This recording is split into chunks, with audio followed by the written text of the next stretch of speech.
This is Yaroslav Romanchuk, president of the International Institute for Freedom, economist, and popularizer of the Austrian School of Economics in the post-Soviet space.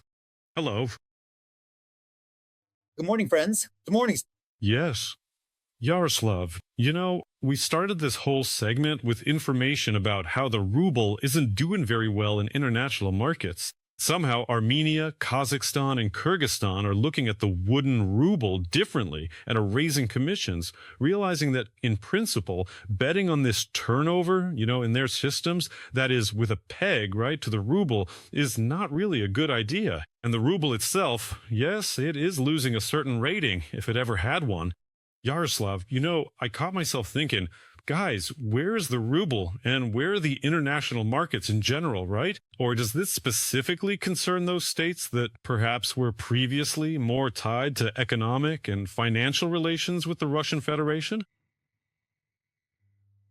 For us, the ruble is wooden, rotten, vile, disgusting. But there are, 150 million orcs who use it. There are people who buy goods in Russia, including with Russian rubles. The same goes for Belarus, the same for Kyrgyzstan, those countries that are essentially in the sphere of influence and are under Russia's thumb. For them, the Russian ruble is more valuable than their own trash currencies. That is why the Kremlin takes advantage of this, undoubtedly using the Russian ruble as a tool for imperial expansion. There you go. And since the ruble is backed by oil and gas resources, loans, and market access, in that regard, the Russian ruble is very important. And since the dear Russians, in quotes, don't have access to foreign markets for the most part, right?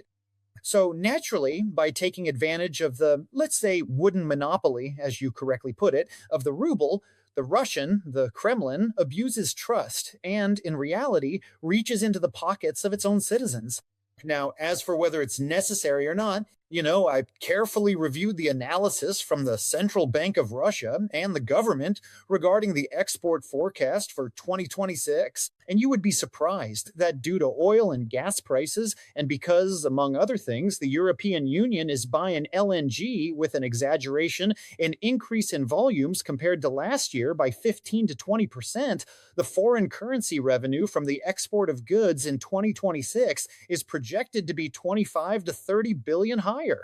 So yes, this money will reach ordinary people, but unfortunately, they will definitely have resources for the war, for conducting military operations, and for the military-industrial complex in 2026 and 2027.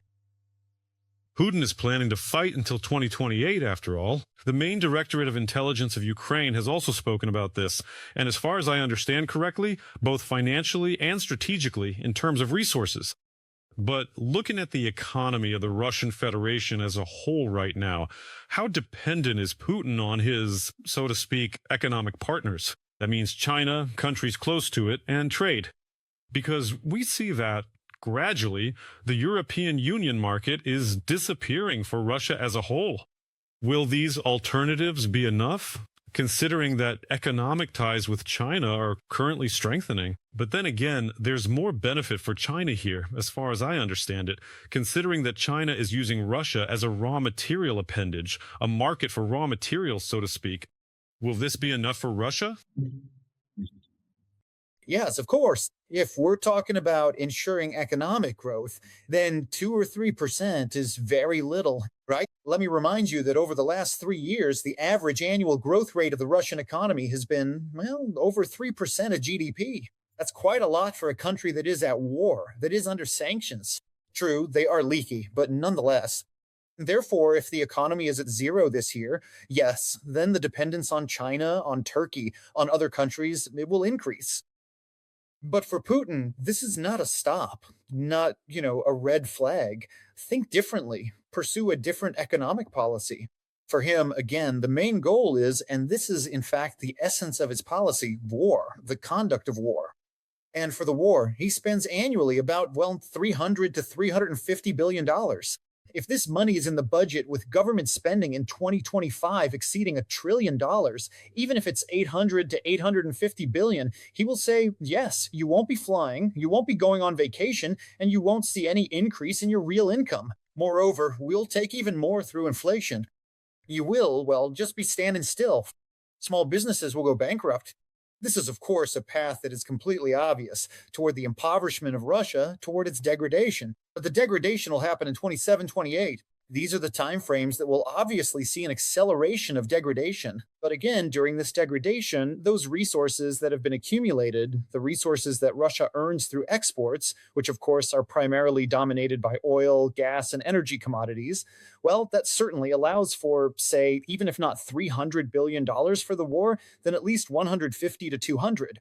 Then again, if they're also stealing 30 or 40%, that's actually good because much less ends up reaching the front lines or actual production. So nobody is even mentioning growth anymore. A meeting is being held regarding some kind of new investment model. The investment model is new, but, import substitution is just, it's an imitation of what already exists. Well, they stole some, they built some, but again, it was done all wrong. Crooked, incorrect, poor quality replacements.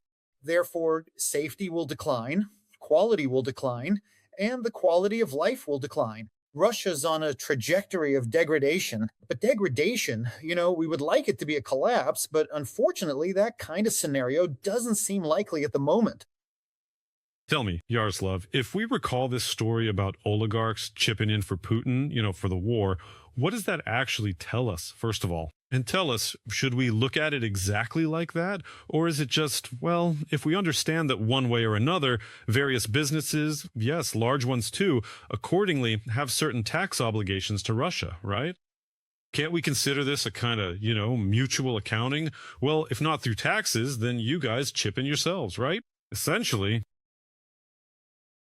Look, you think that billionaires have some kind of agency here. In reality, Don't they? comrades, They sit there, talk, discuss things, meet up. look, I call them VIP serfs. Nice. These are the people who, yes, they are sitting on billions. They have yachts, they have factories, ships, stocks, and so on and so forth. They might be in Forbes, but in reality, none of them can make a peep without the Kremlin's permission. They are like that because, it's like back in the day when there were departments for external relations of the Communist Party of the totalitarian Soviet Union. It's the same thing here. There are commercial departments of the totalitarian Nazi Kremlin. They do whatever's needed for optimization according to the Putin model. If they need to make more payments in crypto, then they do. They'll do it in crypto. If they need more shell companies, they'll create shell companies. To the extent that the entire system created by the Kremlin over 25 years outside of Russia allows it. These are shell companies in the European Union, front companies in America, and all over the world. This is the network that allows Nazi Russia today to bypass all these sanctions and optimize, including the supply of components for weapons. So if you think that they're going to kick up a fuss and say, no, we won't give it because we paid our taxes. Khodorkovsky was imprisoned in 2003, and now it's 2026 when they know for sure that no one is going to ask them, and they won't even have time to leave. Even if they don't leave, they'll be hunted down, just as the Kremlin has hunted its enemies abroad, because there's an entire unit that deals with contract killers outside of Russia. So the Kremlin, this totalitarian octopus, this leviathan, has hardened, and it will undoubtedly use every resource it has. That's why when I answer the question, the budget deficit in Russia is like 3% of GDP. I say, the budget deficit is just one indicator. There's also the working capital of banks, the working capital of enterprises, the working capital of the mafia, the working capital of those very billionaires. Putin and the Kremlin will use everything when a hole in the budget starts to form or run out. But to what extent is the Russian people as a whole capable of paying taxes for the war? I understand that the people there, culturally speaking, are, how? Come on, let's find a censored word. I'm just, trying to censor myself. At the same time, so that I don't offend anyone there, so that YouTube doesn't perceive us as being offensive. Well, you get it. How much can Russians tolerate Putin's antics in general? I mean, it's not like building a bridge somewhere in Siberia or repaving a road in some village.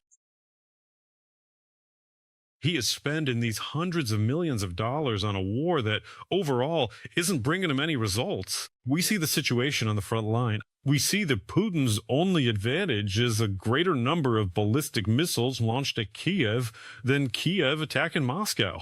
Yeah, let's not hide it. Putin has the priority here. But at what cost? The costs here are both the lives of Russians and the money of Russians. You say society, the people. I would use a different word from a wonderful science fiction writer who used the word proles. Another science fiction writer used the word orcs. These are the people who, over 25 years, under the influence of zombie television, information, and also the powerful propaganda of network organizations led by the Russian Orthodox Church, have completely disabled the ability of 85 million Russians to use basic critical thinking skills. They look at the screen, right, at the show, and instead of seeing black, they say, no, well, this is white. Putin told us so. Skabiva commented on it for us, or there, or some other comrade of that type. So it's like North Korea, like the Soviet Union, when many people thought that poor black people were being lynched there, that the West was rotten away. The state of Russian society, for the most part, even in big cities, is exactly reminiscent of that. Plus, it's reinforced by this insane frenzy of Nazism, fascism, this imperial horror, right? Which sees enemies everywhere. Ukraine's an enemy, the European Union's an enemy, America's an enemy.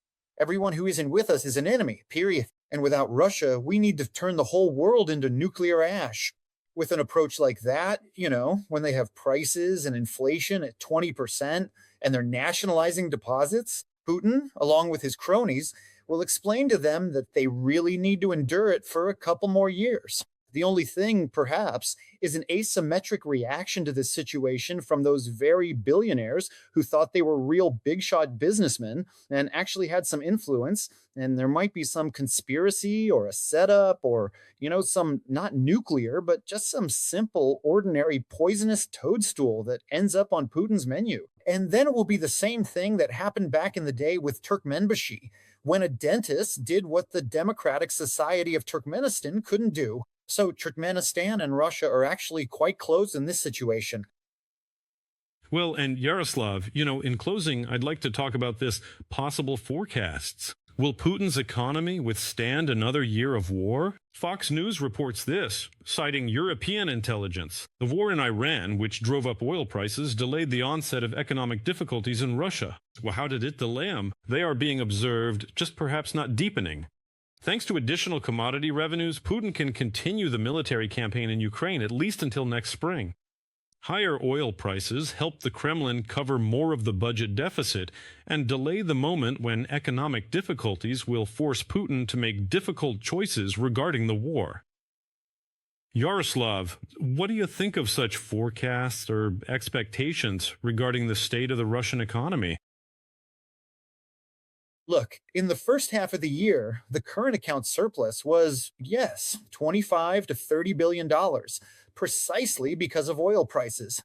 And here, paradoxically, we can say that Donald Trump's policy towards Iran, yes, with the Strait of Hormuz, with oil policy, and so on and so forth, indirectly helps Putin get extra money from selling oil and gas, yes, especially oil and petroleum products. Therefore, in this situation, 2026, paradoxically, may end up with even better foreign trade results for the balance of payments.